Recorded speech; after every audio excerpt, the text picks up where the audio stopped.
must be our goal and our guide.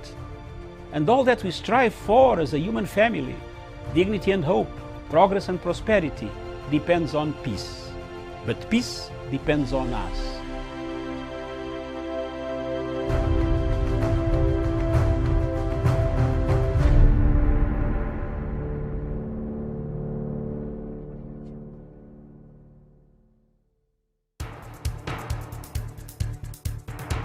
It is ridiculous and it is against the laws of nature that we can have somebody sitting pretty who takes home more money than the credible entrepreneur who is doing actual production of goods and services.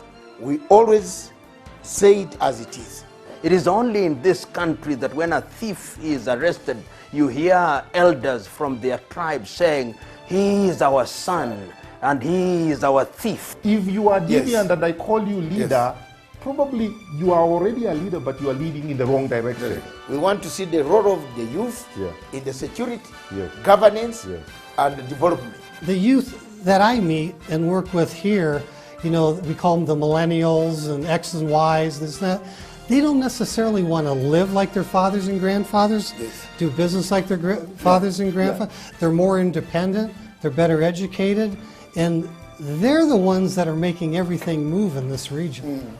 We look at the issues, we talk about issues that impact people's lives in Africa. The African peoples themselves continue to cheer bad leaders, and because they cheer them on, they continue to be misled. Let me ask you, doctor, would you rather be somebody who does not enjoy so much freedom but you are rich? Yes. Or you'd rather be poor who you are actually imprisoned by the poverty itself? My goal is not to come here and say, I want the majority ownership, I want to own this, I want to own that, I want to do this. My goal is we all make money and we're all happy, and I help build a big business here. Punchline is for Africa, with Africa, from Africa.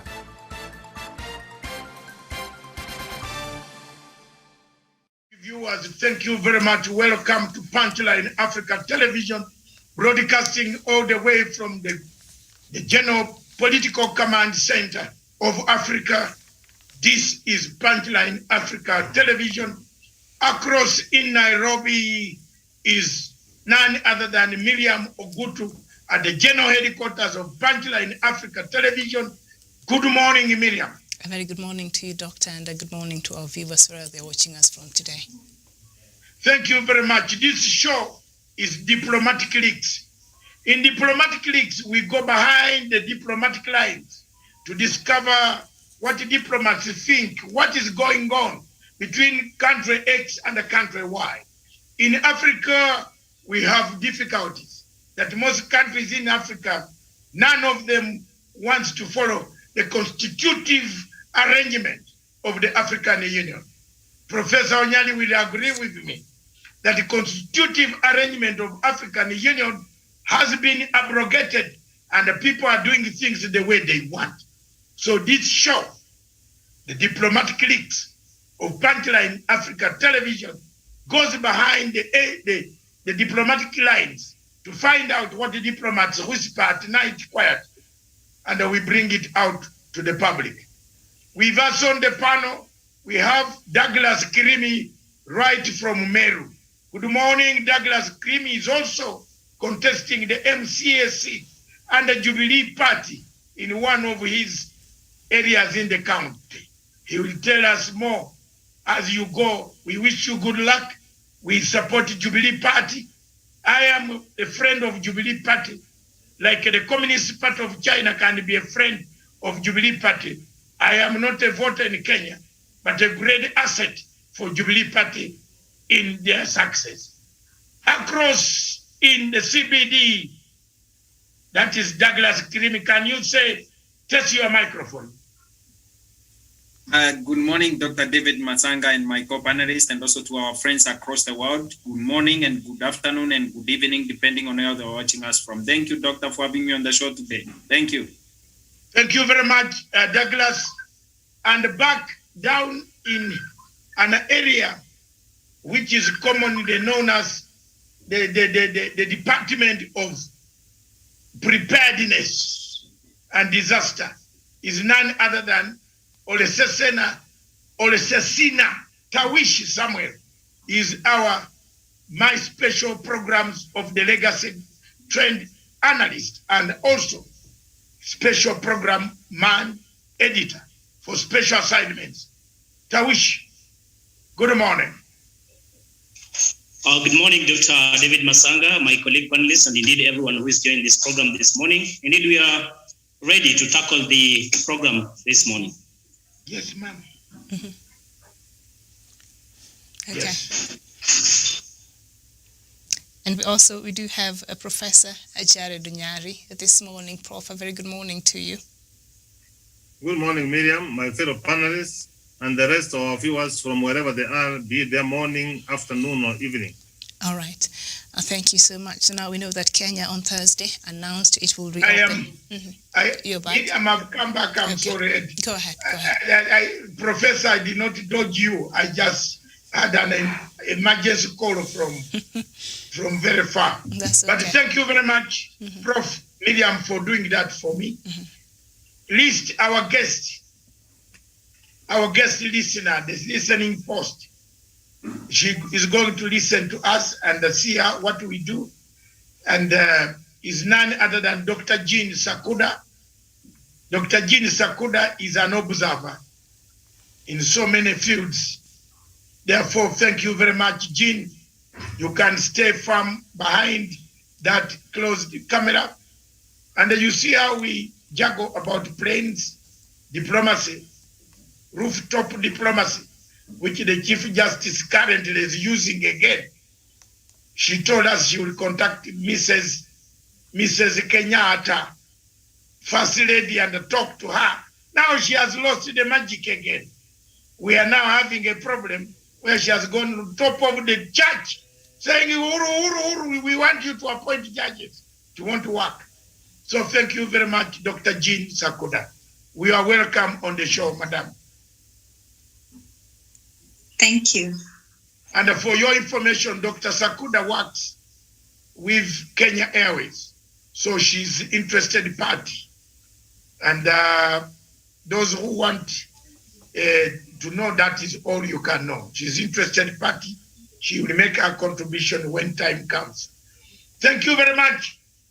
Miriam, set us off, man. Set us off.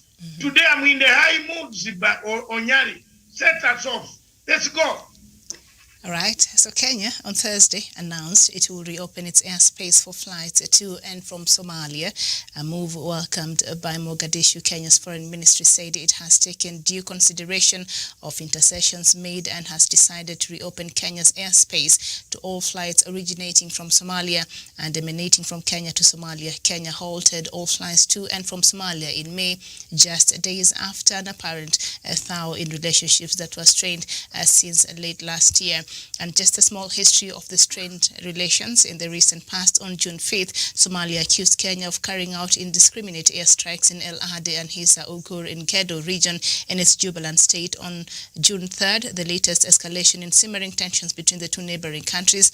And of course, both sides have been embroidered in border disputes, petty skirmishes, and in other cases, very bloody massacres. And ties between Kenya and Somalia fell to historic low in November when Mogadishu cut off diplomatic relations and accused Nairobi of meddling in its internal affairs. Miriam, thank you very much for those opening remarks. And I believe this time we are not going back. We have been going back and forth, back, forth, back, forth. The citizens of these two countries have been living together for millions of years. Even perhaps before Farimajo came, or before Uhuru Kenyatta came, before Kenya was known as Kenya, Somalia, people of these two great African countries have been living together. We don't see any benefit of us today, or the people of East Africa, or the Horn of Africa, to have people fighting over a simple thing, fighting over airspace. Which airspace we can't demarcate. We can only demarcate when a plane has passed through your area. But this is God's airspace. Why have we been doing so? Closing it, open up. Mogadishu says no plane coming.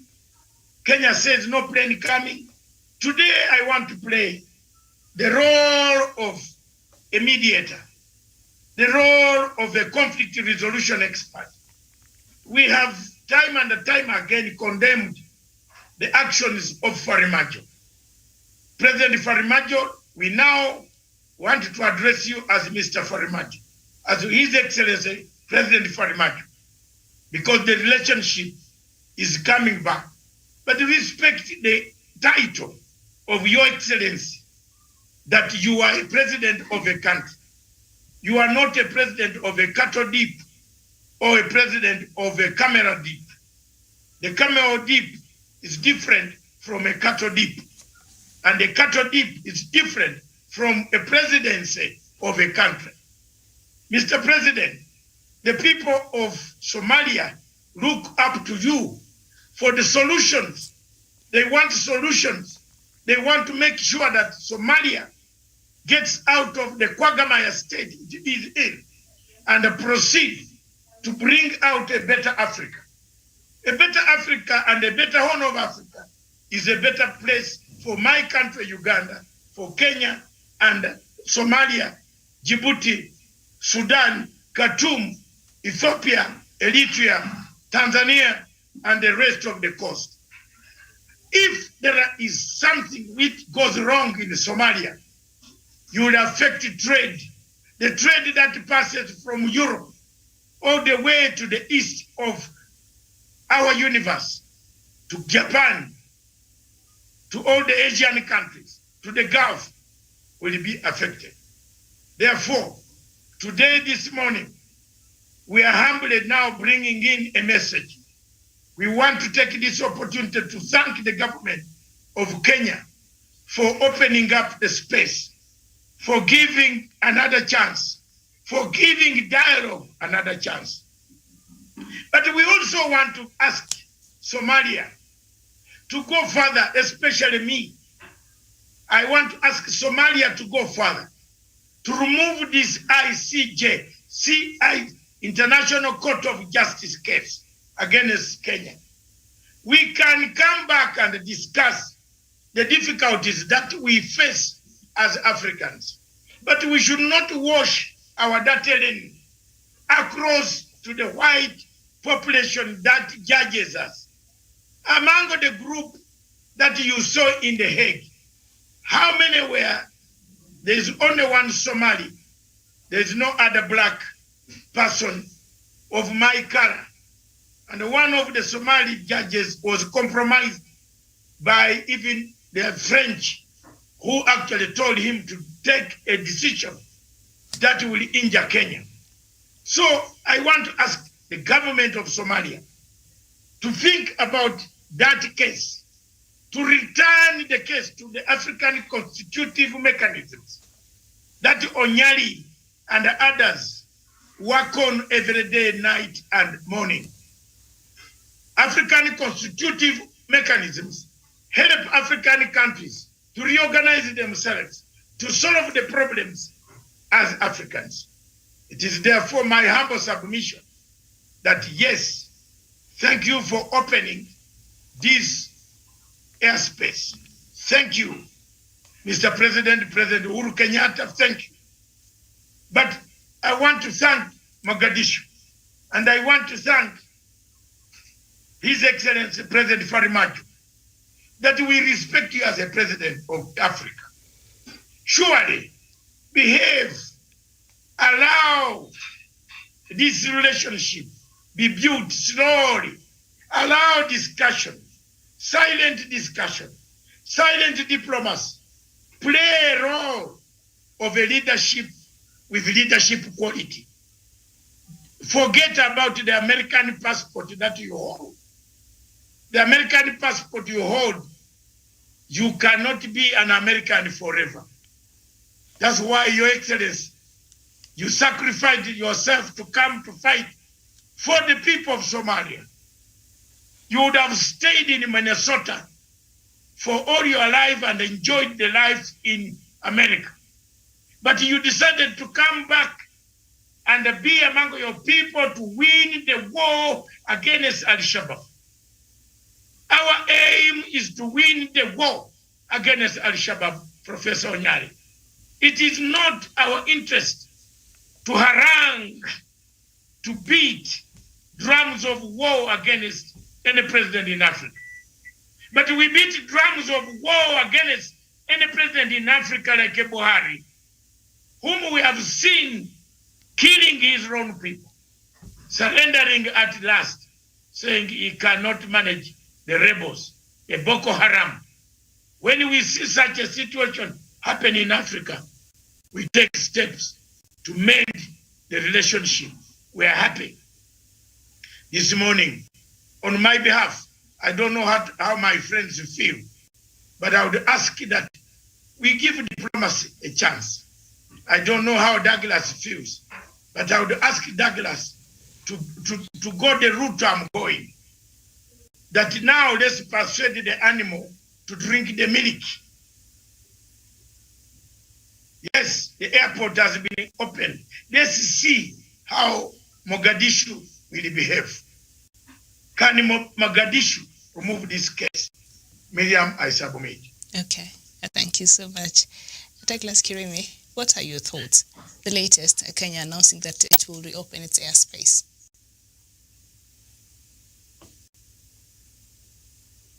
Douglas Kirimi? Thank you, Miriam. Yes, thank you, Miriam.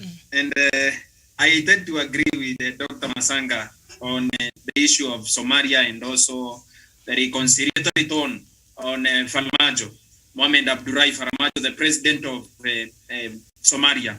The opening of the skies is a good thing for us, especially the people of Meru who export miraa to Somalia. And I'm asking Farmajo, since I've also gone down on you, I've toned down on you, please open the miraa market in Somalia.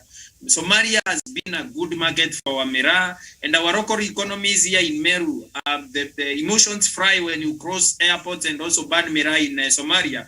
Let the people make a decision. Let Somali residents make, the people of Somalia make a choice whether they will chew miraa or not. Don't make a decision for them. Don't ban our miraa. You are destroying our local economy here. The same way this issue, the tussle between us, the two countries, is also bringing a lot of differences between our countries. Mr. President, it's about time we embraced our diversity that we have always embraced before. And also, I take this opportunity, President Farmajo, to ask you to remove the case that you have at the International Court of Justice, ICJ, over the maritime dispute between the people of Kenya. That is a boundary that has been respected over time. We can always have a conversation. We can always talk between the two nations and also have a conversation that is going to take this country forward. And also, Mr. President, the resources in Indian Ocean are a gift from God. We didn't know they exist. We didn't know they exist.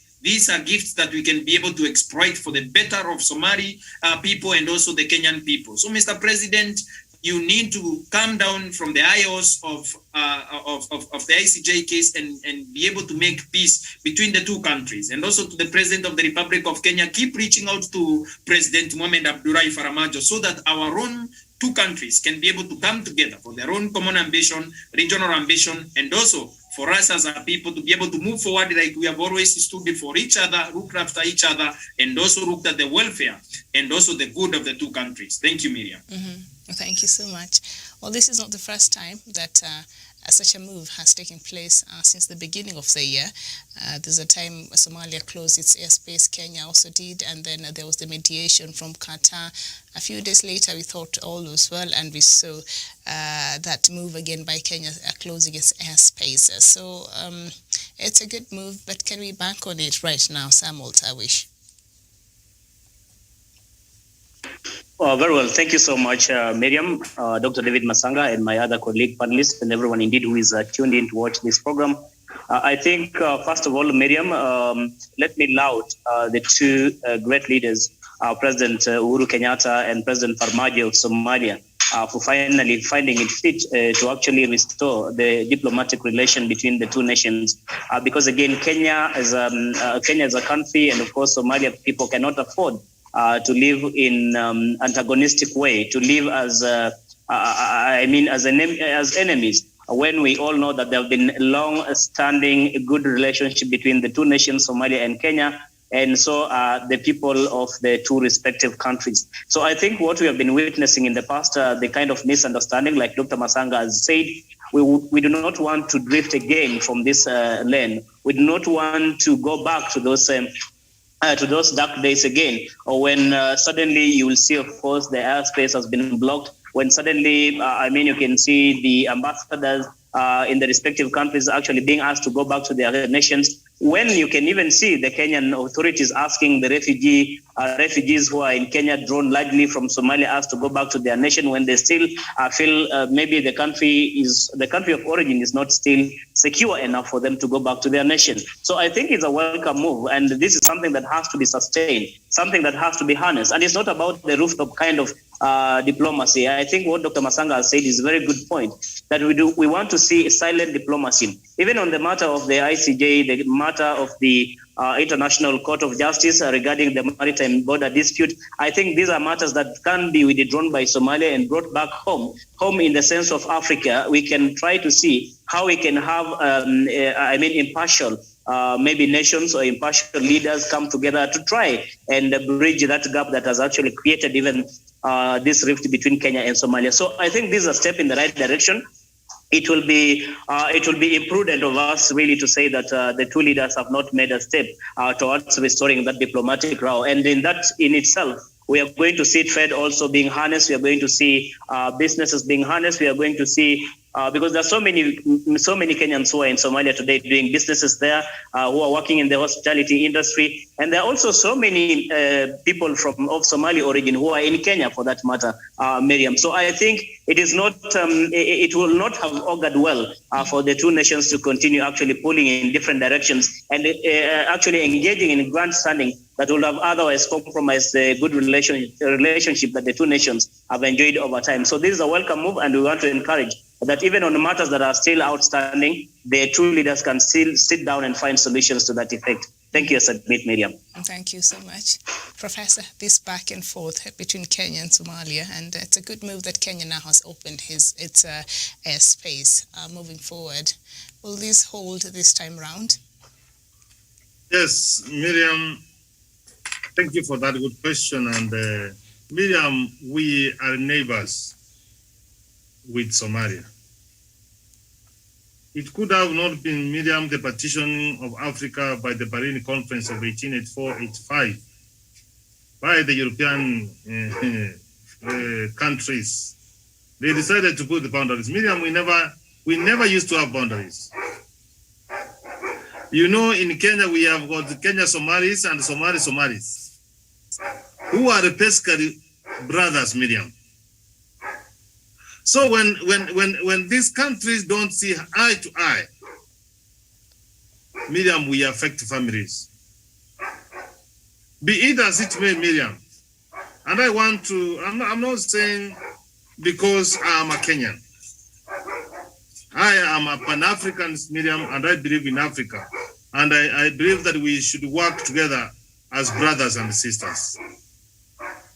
This government of President Farmajo, Miriam, it was formed here in Nairobi, Miriam.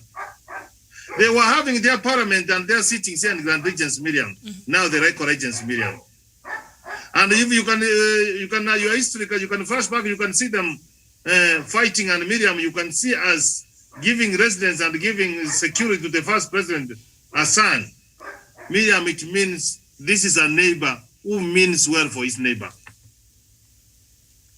And Miriam, let me just say that it is a good thing that we have good relations with Miriam. You know, for 30 years, Miriam, you know, as I do, and the rest of the people knows, that we are having Somali brothers, Miriam, who are in the refugee camps in Dadaab. Children have been born there, Miriam. They have married and they have become parents.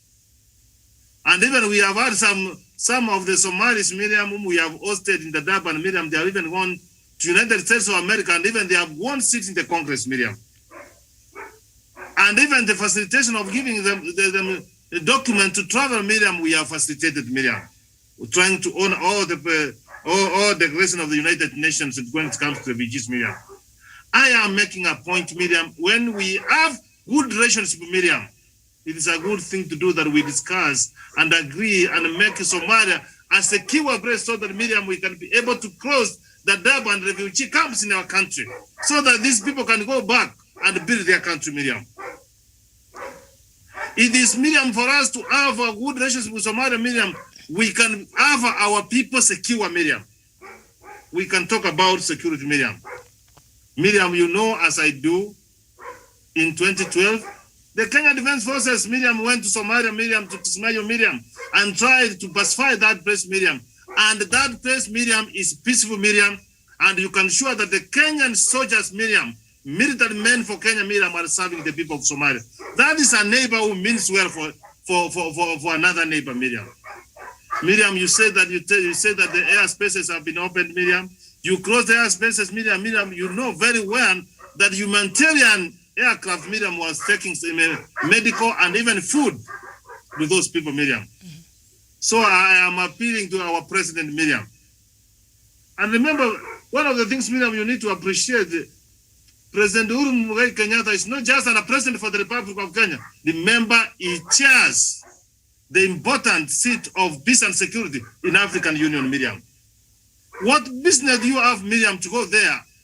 And you are the chairman, Miriam, when you cannot be have with your neighbor. He is compelled to have good relations with Miriam.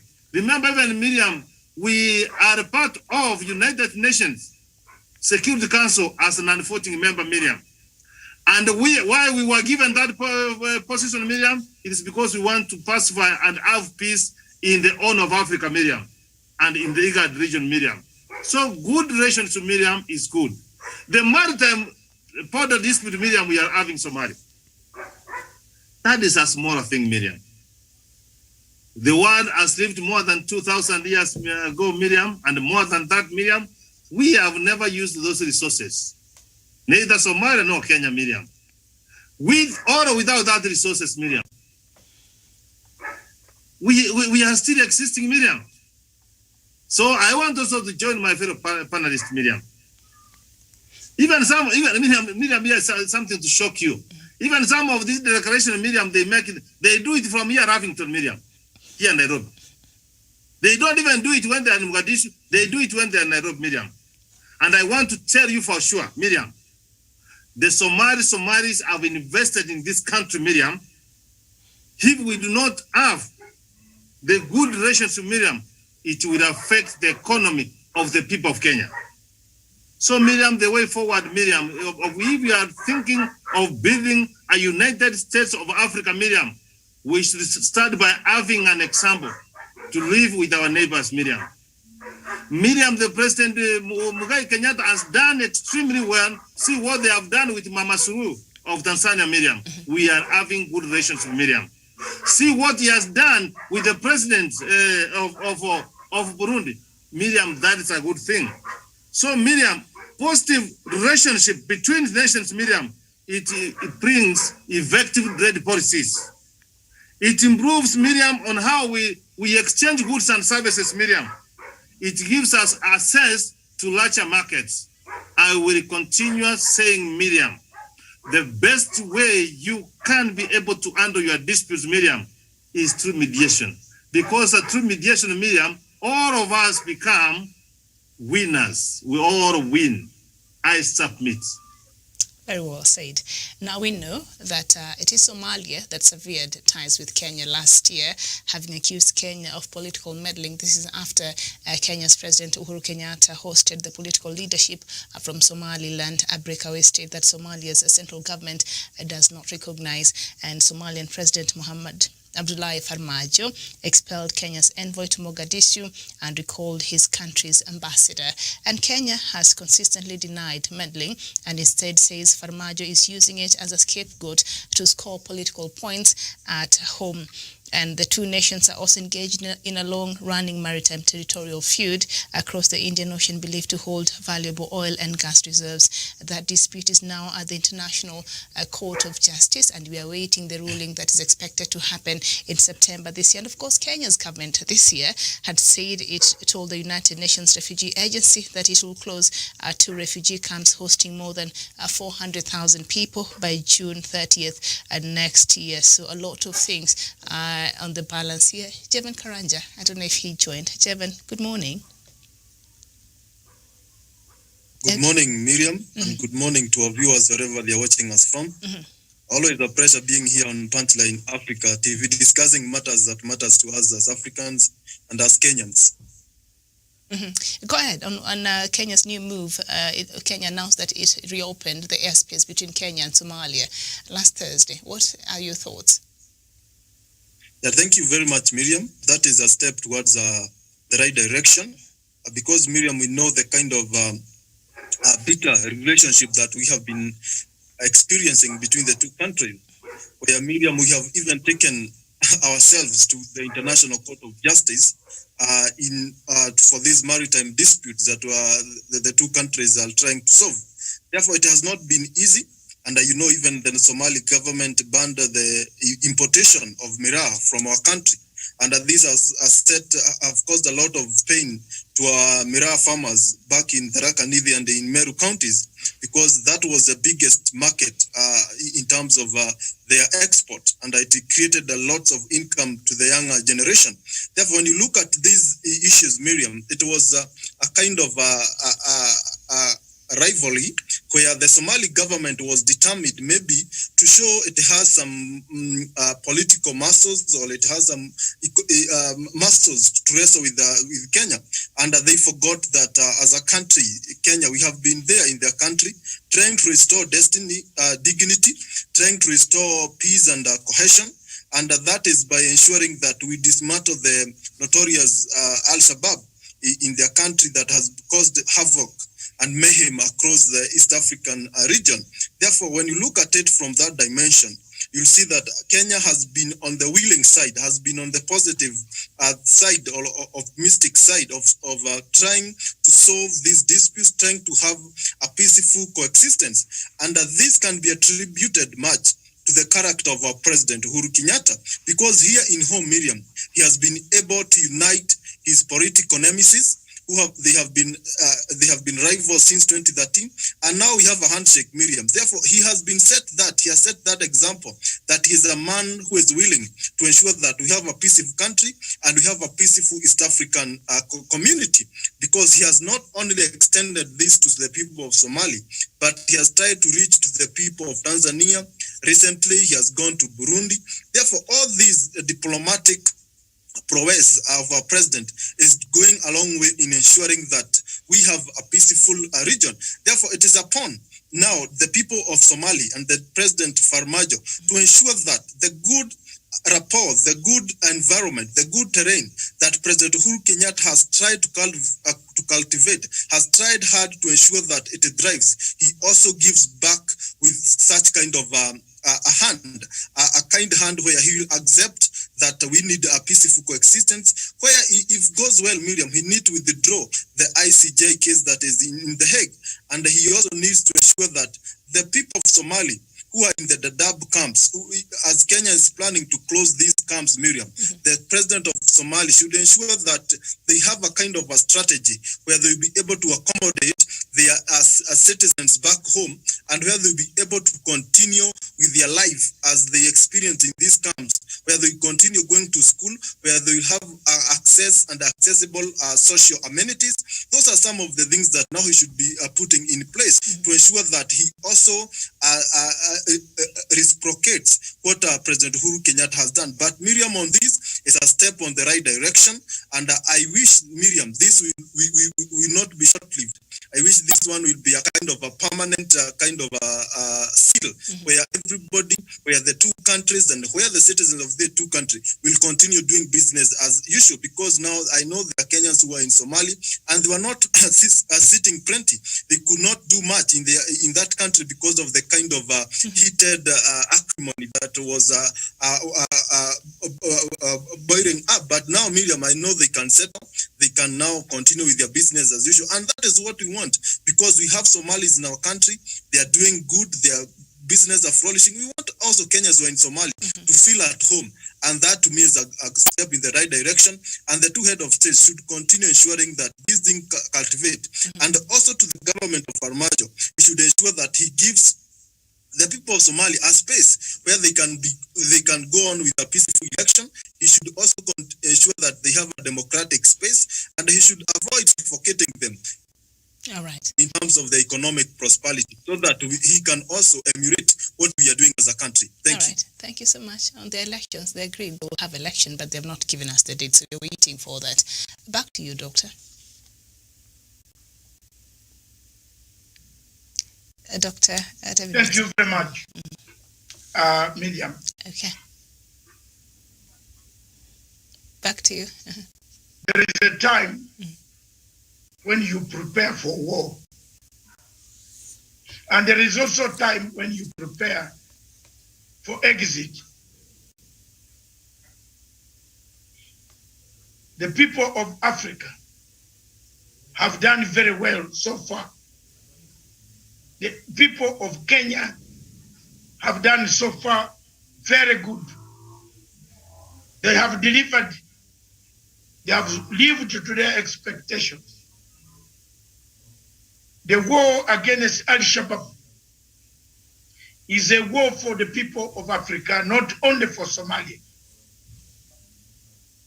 To allow an existence of a branch of Islamists to control strategic positions in the Horn of Africa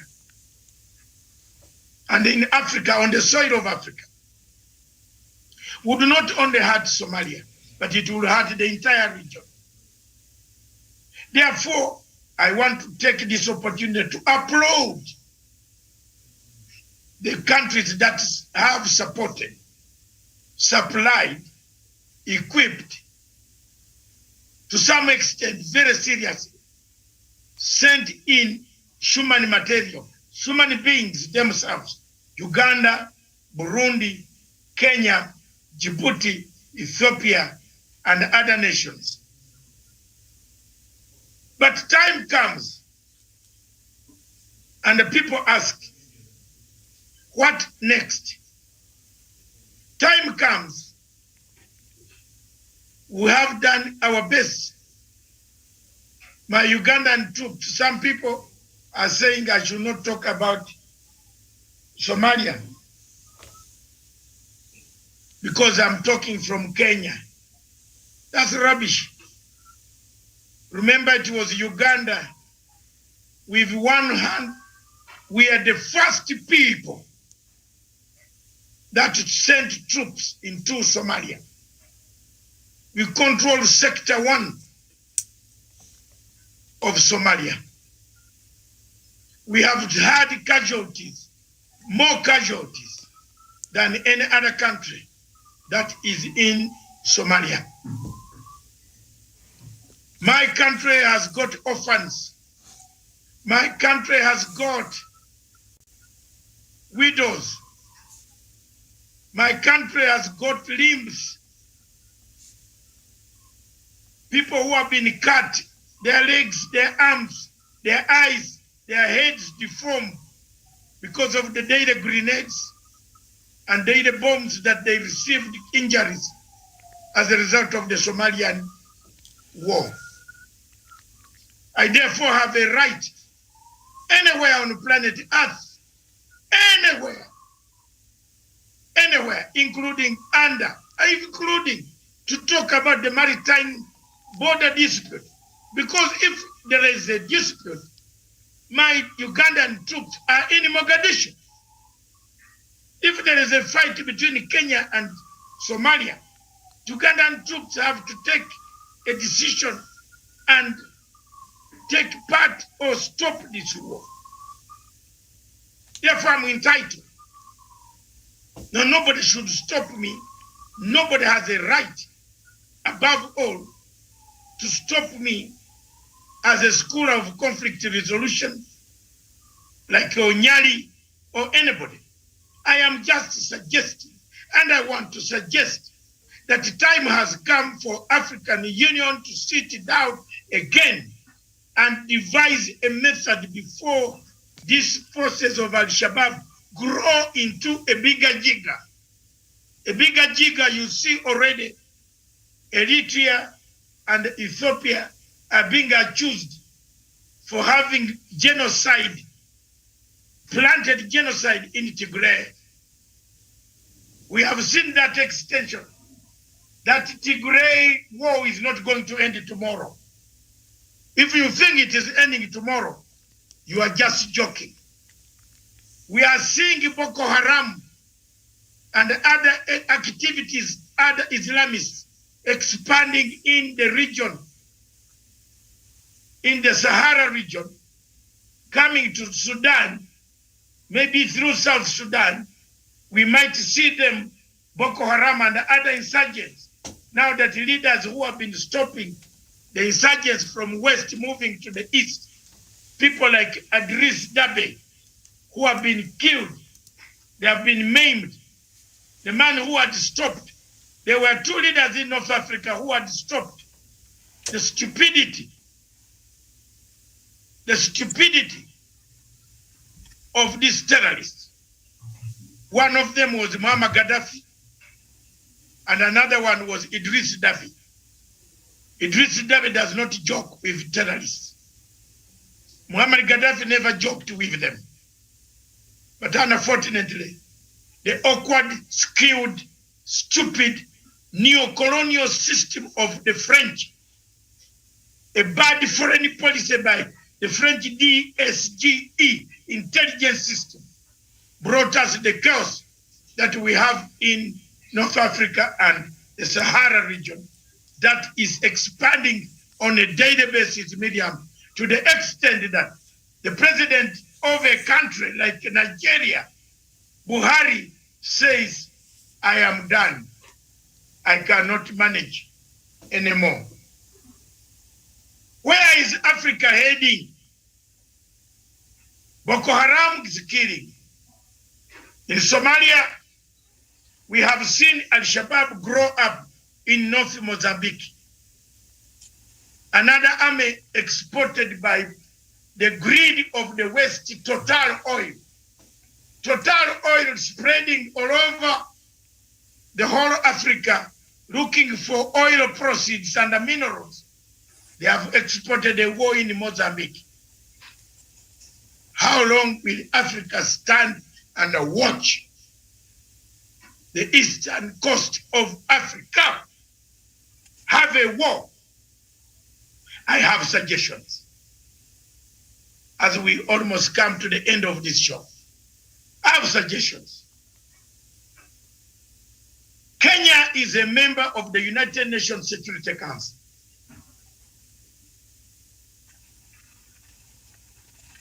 Chapter 7 of the United Nations Security Council.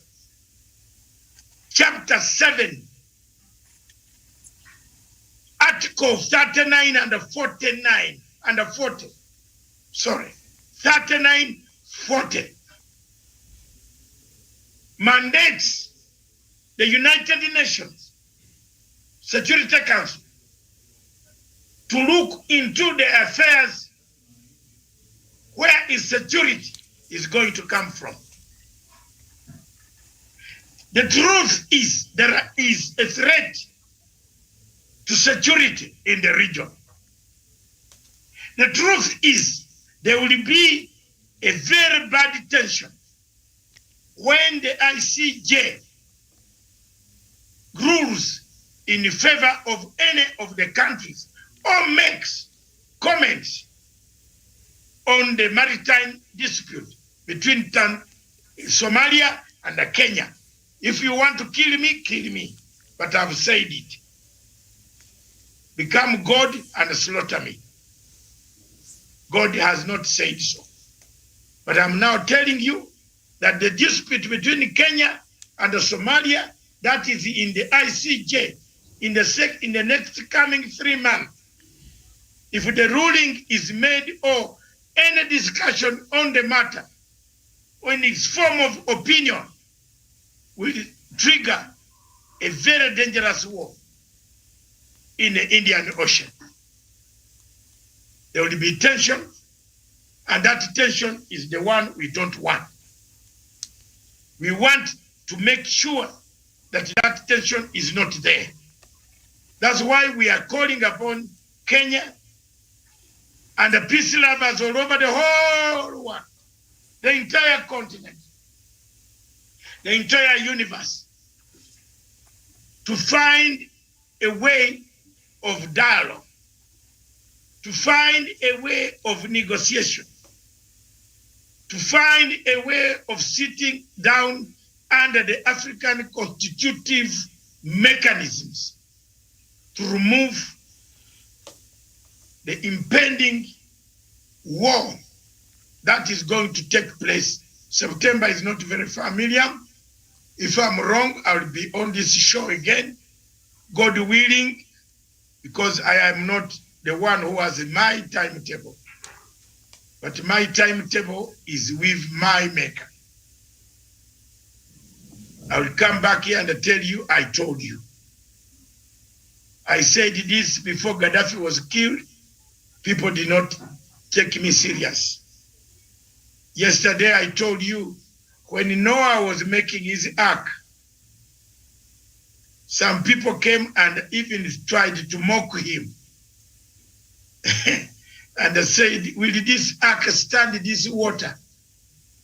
But when the water started rising, I can see Onyali smiling and Miriam smiling, because they are the Bible readers here.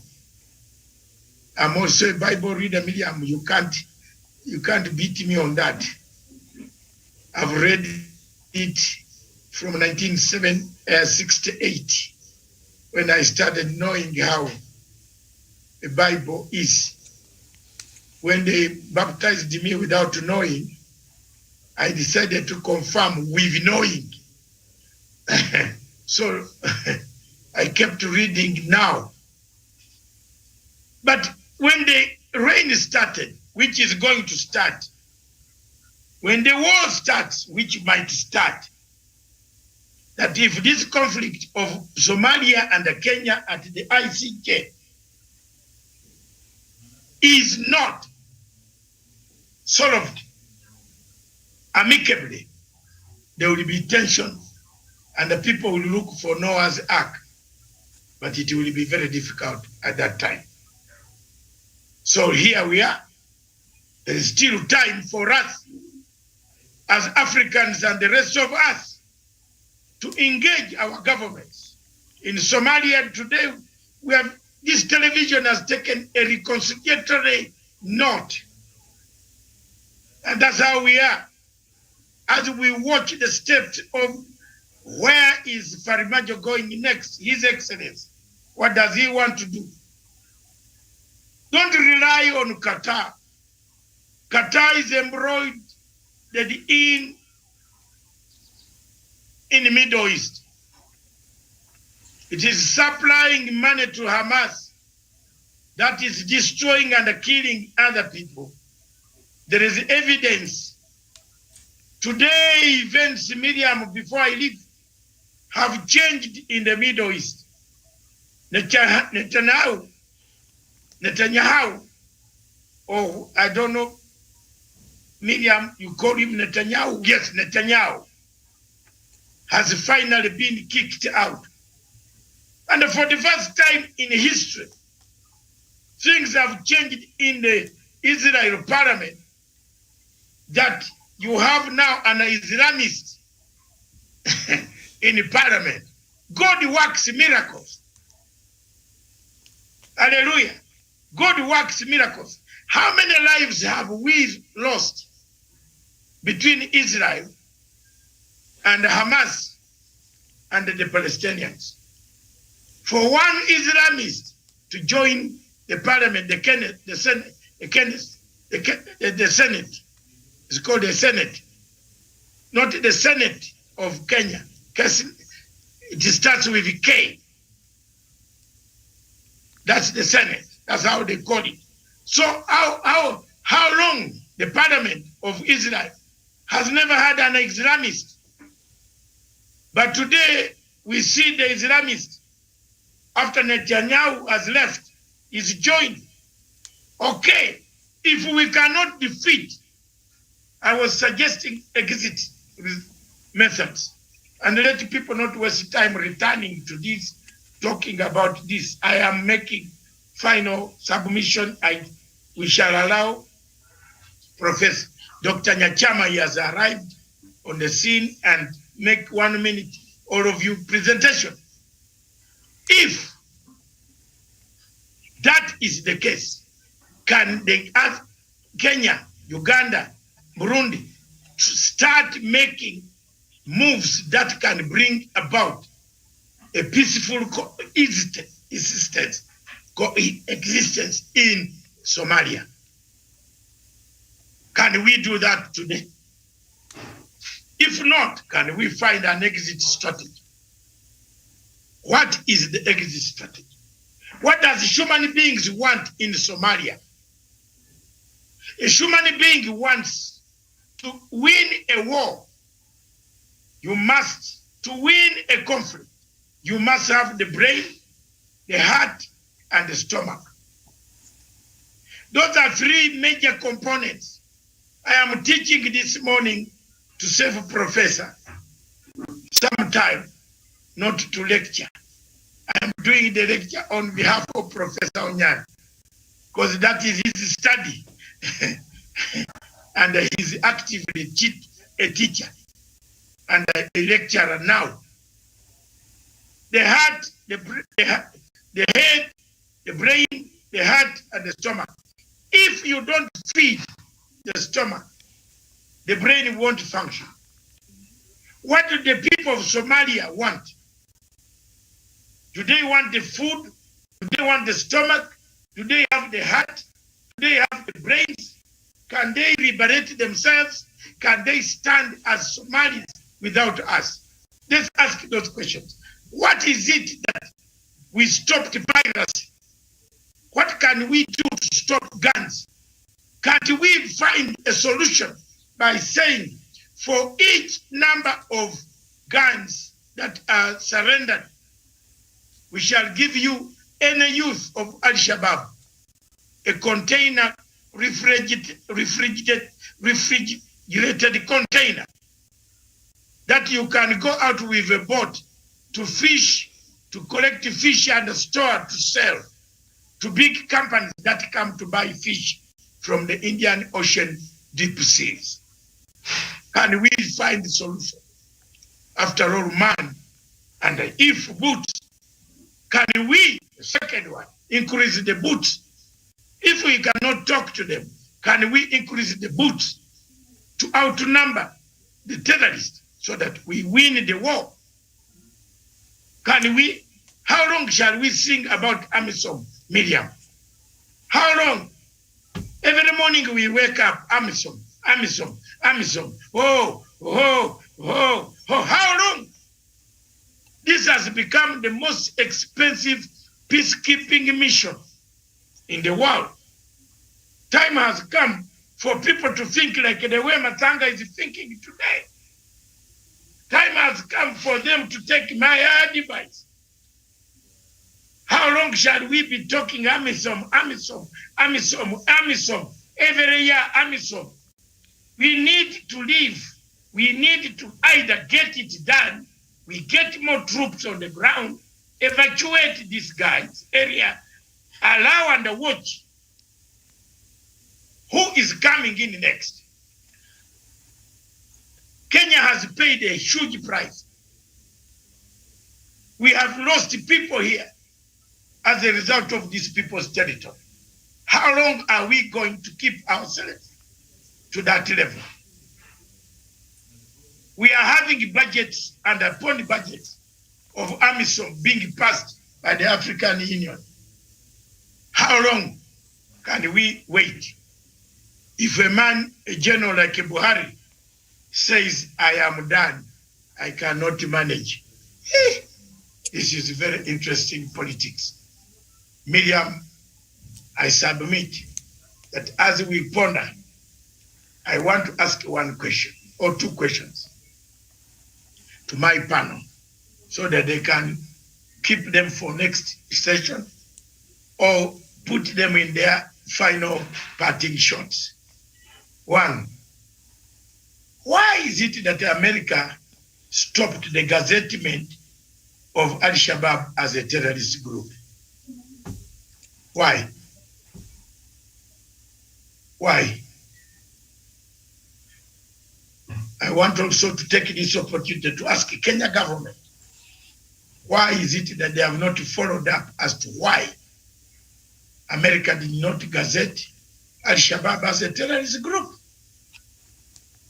Second question, is it or is it not true that there are negotiations between the Americans and Al-Shabaab? If it is not true, I stand to be corrected. The Americans are talking to Taliban, the most toughest battle-hardened terrorist group in the world. They are talking to them. These guys have flown from Kandahar, and they have flown to Doha. Are you with me, Onyari? The men who slaughter you on the ground are now face to face seated in one hotel. And as they leave, they blow you again. But they are talking to them. Is it possible for the African presidents and the African Union to find another way of resolving this conflict? I submit. All right. Thank you so much. I'll bring in Dr. Joseph Nyanchama. Dr. you found us almost at the tail end of the show, but we are looking at Kenya and Somalia relations. Are they back to normal? As on Thursday, Kenya announced it will reopen its airspace for flights to and from Somalia, a move welcomed by Mogadishu. This is not the first time we've seen this back and forth between Kenya and Somalia, but the new move by Kenya, I think it's a good move. I wonder how long that will last. But also, as you come in to give your sentiments, Dr. Nyanchama, the issue of external interference, we know, especially on Somalia's side, this has been a big issue because obviously of the interest that these external factors have on Somalia. So what's your take on this new move by Kenya announcing it has opened its airspace for Somalia's flights to and fro? Oh, thank you, Miriam, and my fellow panelists. I have missed in action for a while now. I had a patient that had traveled, so I'm sorry for that. Firstly, before Miriam, I go directly to your question. I want to agree with Dr. Masanga. Let the leaders of Africa listen to him very intently, because these people of the West, we cannot trust them. That one, believe me, you can cast those words on stone. Secondly, Dr. Masanga, I agree with you. One day, they may remember this forum or your sentiments. You quoted about the Noah's Ark. People doubted. There is another, Professor Nyari will tell you, there is another aspect in the Bible, a man called Nehemiah. When he was rebuilding the wall of Jerusalem, there was one king who was very annoyed. His henchman called Tobias comforted him, saying that, Your Excellency, whatever Nehemiah is doing, that wall, even a fox will make it fall. Mm-hmm.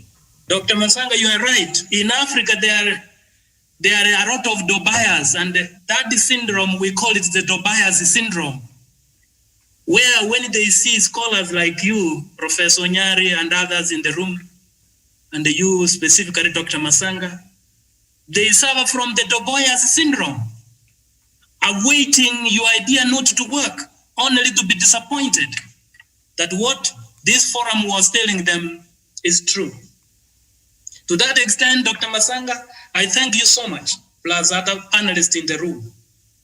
Miriam, because I would want to comment last the Kenyan scenario with the Somalia, I could wish to plead to the panelists to hear what the ancient Greek historian, his name was Thucydides, at the end of the history of the Peloponnesian Wars, he came to this conclusion concerning nations and conflict.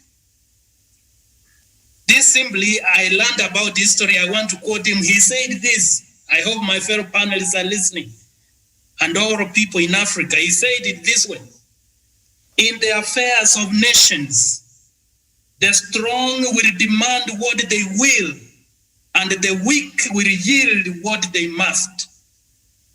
That is the end of what he said. But much of Africa or Kenya, therefore, will no longer yield to what the West are saying. We must stand up and hear counsel from people like Masanga as far as international conflict and wars is concerned, and the other panelists here in this forum, that it is a time we stop looking at personal interests that guides our policies of leading African nations. You know, the problem, Miriam, is this. Have you noted of late, even now the courts and the judges are now in the public domain, they are getting support from crowds. I mean, what continent are we building? Can you imagine, Miriam, a litigant standing in a rally to support a specific judge? What do you think if such a supporter comes before you as a judge? That is why judges always refrained from being discussed in public. But these days, oh, my fellow panelists, I don't know where we are facing. Finally, coming into the issue of Somalia and Kenya, well, the information which is available is that a new relation is being smoothened. I do not know, you know, in war, you make the opponent comfortable. You don't know what he has at the sleeves. I hope, because these people are moved to and fro, I hope it's not a gimmick. I am still very skeptical with Farimajo. I hope Douglas in the room maybe can shed more light, but me, I'm still skeptical. But if that relation can bring peace, we support it for now. But we appeal the actors to be honest and let us rebuild Africa as Nehemiah did by building the wall of Jerusalem. I submit, Miriam. Okay, thank you so much. I think that's where we end the show today, Doctor, unless you have something else to add to that.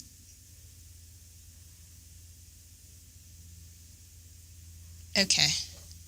All right, so that is where we will end the show this afternoon. Thank you so much for watching. Thank you, Dr. David Matanga. Thank you, Dr. Joseph Nyanchama, Professor Jared Onyari, Samuel Tawish, Douglas Kirimi, and of course, Javan Karanja. I'll see you back here at 3 p.m. with the latest news from across the continent of Africa. My name is Miriam Mugutu. Bye-bye for now.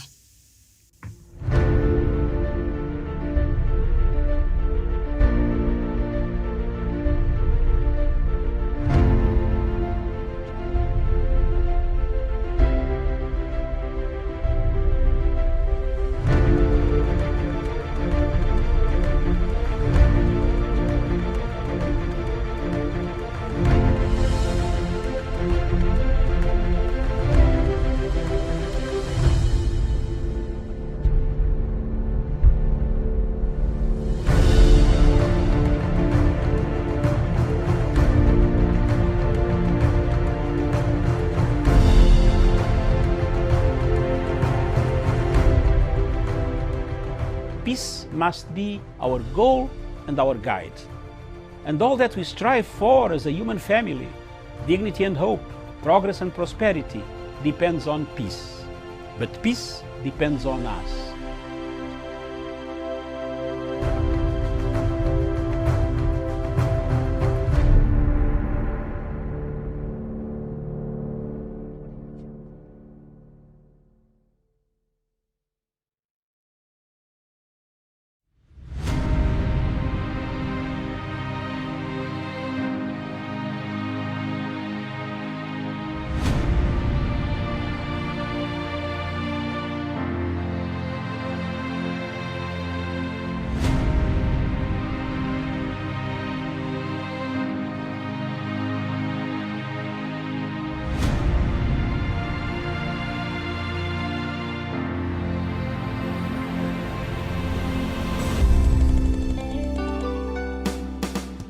Towards realization of the grand vision of better infrastructure, the government is soon commissioning operations of the Port of Lamu in June 2021.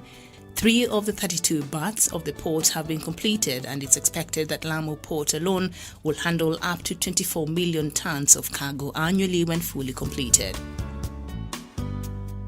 Lamu Port construction is part of the $25 billion Lamu Port, South Sudan and Ethiopia Transport Corridor project, also known as LAPSET. The transformative Lamu Port project was officially launched by the Government of Kenya in March 2012, and its construction continues in earnest. Commissioning of the Lamu Port will play a significant role in the next phase of Kenya's socio-economic growth. The soon-to-be operationalized port will continue to modernization of Kenya's infrastructure and boost communication and transportation, which are some of the key pillars of Kenya's dominant position in Eastern Africa.